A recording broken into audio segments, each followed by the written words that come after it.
विज्ञान भैरव तंत्र खंड रहस्य की पुस्तक। एक नई टिप्पणी। 1 अक्टूबर 1972 को दोपहर 1 मार्च 1973 को दी गई वार्ता 5555 लिस्ट में इस स्थान पर स्थित OSOSSP स्पीकॉन को सोसाइटी के बिंदु पर स्थित है, नहीं आता है और बाहरी वैकेंसी नहीं है। इस बिंदु को फिर से बनाया जा रहा है। आपकी चेतना में कुछ मोड़ हैं। इन मोड़ बिंदुओं पर आप अन्य समय की तुलना में अपने केंद्र के करीब होते हैं। आप गियर बदलते हैं, और जब भी आप गियर बदलते हैं तो आप तटस्थ गियर से गुजरते हैं। वह न्यूट्रल गियर नजदीक है। सुबह में जब नींद जा रही होती है, गायब हो रही होती है, और आप जागते हुए महसूस कर रहे होते हैं, लेकिन अभी तक नहीं जागे हैं। सिर्फ मिड पॉइंट पर आप एक तटस्थ गियर में हैं। एक बिंदु है जब आप सो रहे हैं और जाग नहीं रहे हैं। सिर्फ बीच में, वहां आप एक तटस्थ गियर में हैं, नींद से जागने तक। आपकी चेतना पूरे तंत्र को बदल देती है। यह एक तंत्र से दूसरे तंत्र में कूदता है। दो तंत्रों के बीच कोई तंत्र नहीं है, एक अंतर है। उस गैप के जरिए आप अपने होने की झलक पा सकते हैं। रात में भी ऐसा ही होता है जब आप फिर से अपने जागने के तंत्र से अपने सोने के तंत्र में, अपनी चेतना से अचेतन में कूद रहे होते हैं। एक क्षण के लिए भी कोई तंत्र नहीं है। आप पर तंत्र की कोई पकड़ नहीं है, क्योंकि आपको एक से दूसरे पर छलांग लगानी है। यदि आप जाग सकते हैं तो दोनों के बीच, अगर आप जागरूक हो सकते हैं तो दोनों के बीच, यदि आप स्वयं को याद रख सकते हैं तो आपको अपने वास्तविक होने की एक झलक मिलेगी। यह कैसे करना है? सोते समय आराम करें, अपनी आंखें बंद करो, कमरे को अंधेरा बनाओ, बस अपनी आंखें बंद करो और इंतजार करना शुरू करो। नींद आ रही है, बस इंतजार करो, कुछ मत करो, बस रुको। आपका शरीर आराम कर रहा है, शरीर भारी हो रहा है। इसे महसूस करें कि भावना है, नींद का अपना तंत्र है। वह काम करना शुरू कर देती है। आपकी जागृत चेतना लुप्त हो रही है। याद रखें, क्योंकि क्षण बहुत सूक्ष्म होगा और क्षण परमाणु होगा। अगर तुम चूकते हो, तुम चूक जाते हो। यह बहुत लंबी अवधि नहीं है, एक एकल क्षण, एक बहुत छोटा अंतराल, और आप जागने से लेकर सोने तक बदल देंगे। बस इंतजार है। पूरी तरह से जागरूक का इंतजार करते रहिए। इसमें समय लगेगा, इसमें कम से कम 3 महीने लगते हैं, तभी आप उस क्षण की झलक पा सकते हैं जो अभी बीच में है। तो जल्दी में मत बनो। आप इसे अभी नहीं कर सकते हैं, आप इसे आज रात नहीं कर सकते, लेकिन आपको शुरू करना होगा और आपको महीनों तक इंतजार करना पड़ सकता है। आमतौर पर 3 महीने के भीतर एक दिन ऐसा होता है। यह हर दिन हो रहा है, लेकिन आपकी जागरूकता और अंतराल की बैठक की योजना नहीं बनाई जा सकती है। हो रहा है, आप बस इंतजार करते हैं। और किसी दिन ऐसा होता है, किसी दिन अचानक आपको पता चलता है कि आप न तो जाग रहे हैं और न ही सो रहे हैं। एक बहुत ही अजीब घटना। आप भयभीत भी हो सकते हैं, क्योंकि आप केवल 2 को जानते हैं। आप जानते हैं कि आप कब सो रहे हैं, आप जानते हैं कि आप कब जाग रहे हैं, लेकिन जब आप न हो तो आप अपने होने में एक तीसरा बिंदु नहीं जानते हैं। इसके पहले प्रभाव से आप भयभीत और भयभीत हो सकते हैं। डरो मत और डरो मत। जो कुछ भी इतना नया है, पहले से अज्ञात है, वह एक निश्चित भय देने के लिए बाध्य है, क्योंकि यह क्षण, जब आप इसे बार बार अनुभव करेंगे, तो आपको एक और भावना भी देगा कि आप न तो जीवित हैं और न ही मृत हैं, न तो यह और न ही यह एक रसातल है। ये 2 तंत्र 2 पहाड़ियों की तरह हैं। आप एक चोटी से दूसरी चोटी पर जाते हैं। यदि आप बीच में रहते हैं तो आप रसातल में गिर जाते हैं, और रसातल अथाह होता है। आप गिरते चले जाते हैं, आप गिरते चले जाते हैं। सूफियों ने इस तकनीक का उपयोग किया है। और इससे पहले कि वे इस तकनीक को एक साधक को देते हैं, वे एक और अभ्यास भी देते हैं ताकि वे सुरक्षित रहें जब भी यह तकनीक सूफी प्रणालियों में दी जाती है।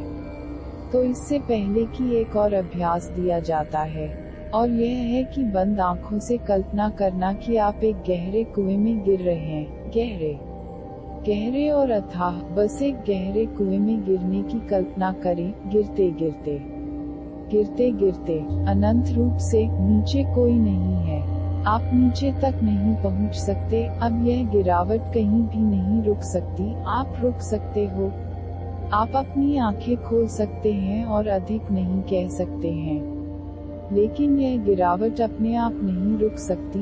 यदि आप जारी रखते हैं तो कुआं नीचे है और यह अधिक से अधिक अंधेरा हो जाता है। सूफी प्रणालियों में यह अच्छी तरह से व्यायाम, इस अथाह अंधेरे अच्छी तरह से व्यायाम पहले अभ्यास किया जाना है, यह अच्छा है, सहायक है। अगर आपने इसका अभ्यास किया है और आपको इसकी सुंदरता का एहसास हो गया है, मौन, तो आप जितने गहरे कुएं में जाते हैं उतने ही शांत हो जाते हैं। दुनिया बहुत दूर रह गई है और आपको लगता है कि आप बहुत दूर चले गए हैं, बहुत दूर। अंधेरे के साथ मौन बढ़ता है और नीचे कोई गहराई नहीं है। डर आपके दिमाग में आता है, लेकिन आप जानते हैं कि यह सिर्फ कल्पना है ताकि आप जारी रख सकें। इस अभ्यास के माध्यम से आप इस तकनीक के लिए सक्षम हो जाते हैं, और फिर जब आप जागने और सोने के बीच कुएं में गिरते हैं तो यह कल्पना नहीं है, यह एक वास्तविक तथ्य है और वह अथाह है, रसातल अथाह है। इसलिए बुद्ध ने इस शून्य को शून्यता कहा है। शून्य, इसका कोई अंत नहीं है। एक बार जब आप इसे जान लेते हैं तो आप भी अंतहीन हो जाते हैं। जागते हुए यह झलक पाना मुश्किल है, फिर यह असंभव है, जबकि आप सो रहे हैं, क्योंकि तब तंत्र कार्य कर रहा है और तंत्र से खुद को अलग करना मुश्किल है। लेकिन रात में एक क्षण होता है और सुबह एक और क्षण। 24 घंटे में ये 2 क्षण होते हैं जब यह बहुत आसान होता है, लेकिन किसी को इंतजार करना पड़ता है। नींद के बाद जब नींद आ जाती है, नहीं आता है और बाहरी वाकिफियों का पता नहीं है जो इस बिंदु पर लागू होते हैं, तब आप जानते हैं कि आप कौन हैं, आपका वास्तविक अस्तित्व क्या है, आपका प्रामाणिक अस्तित्व क्या है। जब हम जाग रहे होते हैं तब हम झूठे होते हैं और आप इसे अच्छी तरह से जानते हैं। जागते हुए तुम झूठे हो। आप मुस्कुराते हैं जब आंसू अधिक वास्तविक होते। आपके आंसू भी विश्वसनीय नहीं है, वे सिर्फ एक मुखौटा, औपचारिक, एक कर्तव्य हो सकते हैं। आपकी मुस्कुराहट झूठी है, और जो लोग चेहरे का अध्ययन करते हैं वे कह सकते हैं कि आपकी मुस्कान सिर्फ एक चित्रित मुस्कान है, भीतर कोई जड़ें नहीं है। मुस्कुराहट सिर्फ आपके चेहरे पर है, सिर्फ आपके होंठों पर, यह आपके होने में कहीं नहीं है, कोई जड़ नहीं है, कोई अंग नहीं है, इसे लगाया जाता है। मुस्कुराहट बिना भीतर से नहीं आ रही है, मुस्कुराहट के बिना से मजबूर किया गया है। आप जो भी कहते हैं और आप जो भी कार्य करते हैं वह झूठा है, और यह जरूरी नहीं है कि आप जीवन के इस झूठे व्यवसाय को जानबूझकर कर रहे हैं, जरूरी नहीं। आप पूरी तरह से अनजान हो सकते हैं और आप हैं, अन्यथा लगातार ऐसे झूठे बकवास को ले जाना बहुत मुश्किल होगा। यह स्वचालित है, जब आप सो रहे होते हैं तब भी यह झूठापन जारी रहता है, और यह तब भी जारी रहता है जब आप सो रहे होते हैं। बिल्कुल अलग तरीके से आपके सपने प्रतीकात्मक हैं, वास्तविक नहीं। यह आश्चर्य की बात है कि आपके सपनों में भी आप वास्तविक नहीं हैं। यहाँ तक आपके सपनों में भी आप डरते हैं और आप प्रतीक बनाते हैं। अब मनोविश्लेषण आपके सपनों का विश्लेषण करने का यह व्यवसाय करता है। उनका एक बड़ा व्यवसाय है, क्योंकि आप अपने स्वयं के सपनों का विश्लेषण नहीं कर सकते हैं, वे प्रतीकात्मक हैं। वे वास्तविक नहीं हैं, वे केवल उपमाओं में कुछ कहते हैं। यदि आप अपनी माँ को मारना चाहते हैं और उससे छुटकारा चाहते हैं, तो आप उसे सपने में भी नहीं मारेंगे। आप किसी और को मार देंगे जो आपकी माँ की तरह दिखता है। आप अपनी चाची या किसी और को मारेंगे, लेकिन अपनी माँ को नहीं। सपने में भी आप वास्तविक नहीं हो सकते। फिर मनोविश्लेषण की जरूरत है।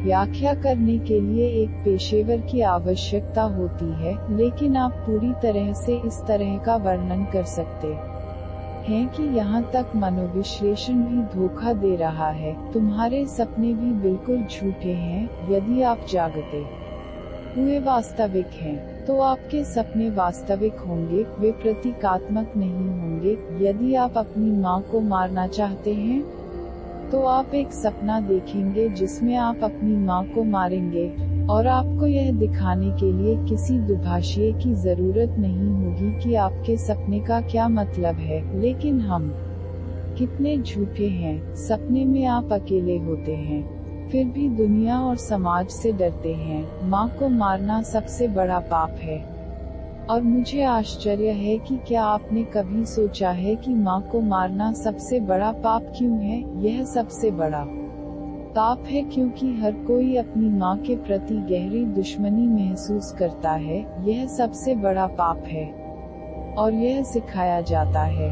आपका मन वातानुकूलित है। यहाँ तक अपनी माँ को नुकसान पहुँचाने के बारे में सोचना भी पाप है। उसने तुम्हें जन्म दिया है।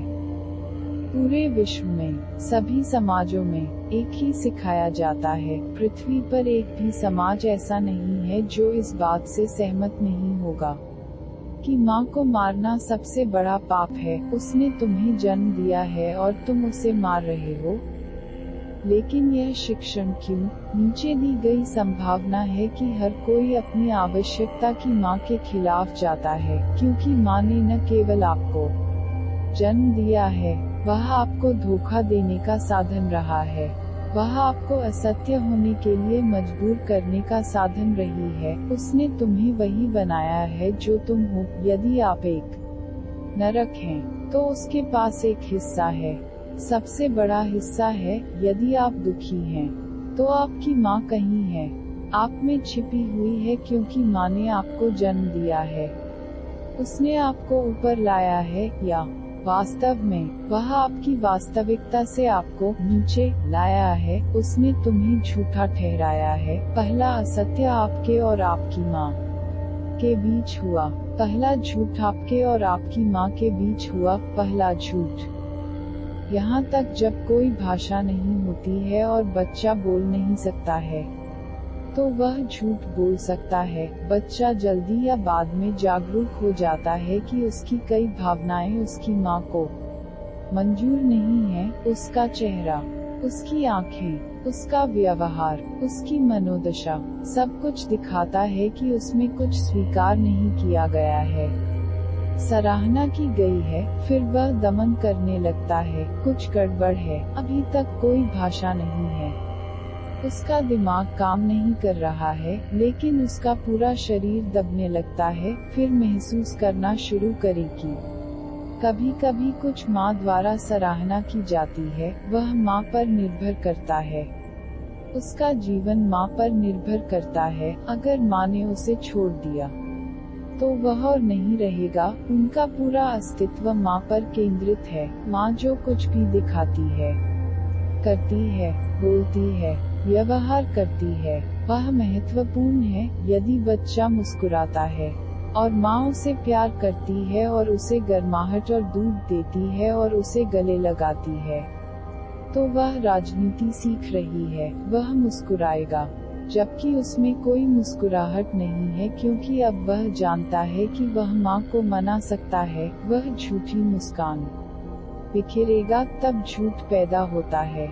राजनीतिज्ञ अस्तित्व में आ गया है। अब वह जानता है कि किस तरह झूठ बोलना है, और यह वह अपनी माँ के साथ अपने रिश्ते में सीखता है। यह दुनिया के साथ पहला संबंध है जब वह अपने दुख, अपने नरक के बारे में, अपने भ्रमों के बारे में जागरूक हो जाएगा।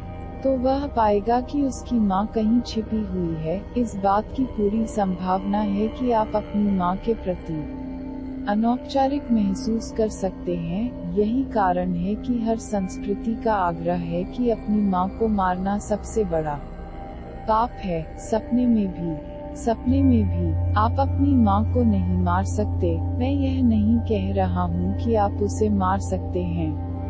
मैं केवल यह कह रहा हूँ कि आपके सपने भी झूठे हैं, प्रतीकात्मक, वास्तविक नहीं। आप इतने झूठे हैं कि आप एक वास्तविक सपना भी नहीं देख सकते हैं। ये हमारे दो झूठे चेहरे हैं। एक तो तुम जागते हुए भी हो, एक वही हो जब तुम सो रहे हो। इन दो झूठे चेहरों के बीच एक बहुत छोटा दरवाजा है, एक अंतराल। उस अंतराल में आप अपने मूल चेहरे की झलक पा सकते हैं जब आप अपनी माँ से संबंधित नहीं थे, और माँ के माध्यम से समाज के लिए जब आप अपने साथ अकेले थे, जब आप यहाँ थे।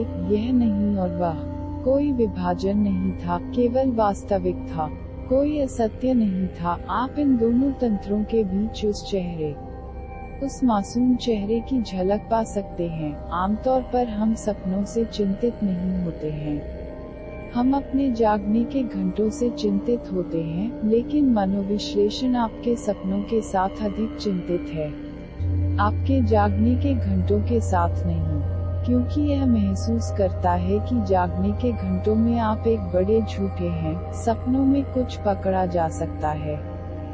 जब आप सो रहे होते हैं तो आप कम जागरूक होते हैं, और आप चीजों को मजबूर नहीं कर रहे हैं, आप हेरफेर नहीं कर रहे हैं, तब कुछ असली पकड़ा जा सकता है। आप अपने जागने के घंटों में एक ब्रह्मचारी हो सकते हैं, लेकिन आपने सेक्स की इच्छा को दबा दिया है, फिर यह अपने सपनों में खुद को मजबूर कर देगा।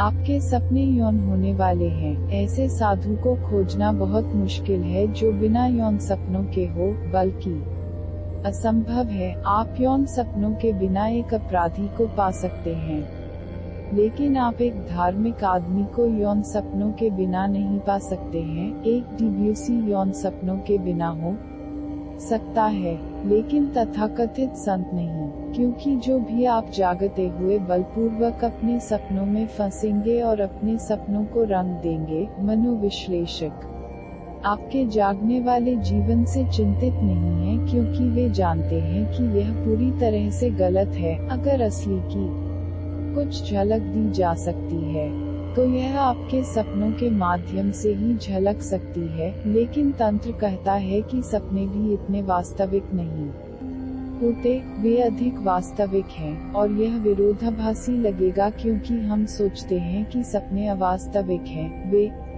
आपके जागने के घंटों से अधिक वास्तविक हैं, क्योंकि तब आप गार्ड पर कम होते हैं। सेंसर सो रहा है और चीजें सामने आ सकती हैं, और दमन खुद को व्यक्त कर सकता है, बेशक प्रतीकात्मक, लेकिन प्रतीकों का विश्लेषण किया जा सकता है, और पूरे विश्व में मानव प्रतीक समान है। आप जागते समय एक अलग भाषा बोल सकते हैं, लेकिन सपने देखते समय आप एक ही भाषा बोलते हैं। पूरी दुनिया में सपनों की भाषा एक है। अगर सेक्स दमित है, तो वही प्रतीक सामने आएंगे। अगर भोजन के लिए आग्रह, खाने की ललक, भूख, दमन है, तो वही प्रतीक आएंगे, या ऐसे ही सपने की भाषा एक है, लेकिन सपनों में अभी भी समस्याएं हैं क्योंकि वे प्रतीकात्मक हैं, और एक फ्रॉड उन्हें एक अलग तरीके से व्याख्या कर सकता है।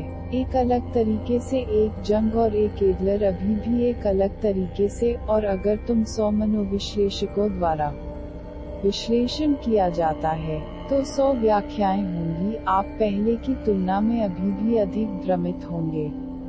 एक बात की 100 व्याख्याओं के साथ अधिक भ्रमित। तंत्र कहता है कि न तो जागना और न ही सोना ही असली है, आप बीच में ही असली हैं। इसलिए जागने से चिंतित मत हो, और सपने देखने और सोने के संबंध में मत रहो। अंतर से चिंतित होना, अंतर के बारे में पता होना। एक राज्य से दूसरे राज्य में जाते समय एक झलक मिलती है, और एक बार जब तुम जान जाते हो कि अंतर आता है, तो तुम इसके स्वामी बन जाते हो, तुम्हारे पास चाबी है। आप उस अंतर को कभी भी खोल सकते हैं और उसमें प्रवेश कर सकते हैं। होने का एक अलग आयाम, वास्तविक आयाम, खुलता है, पिछला अगला।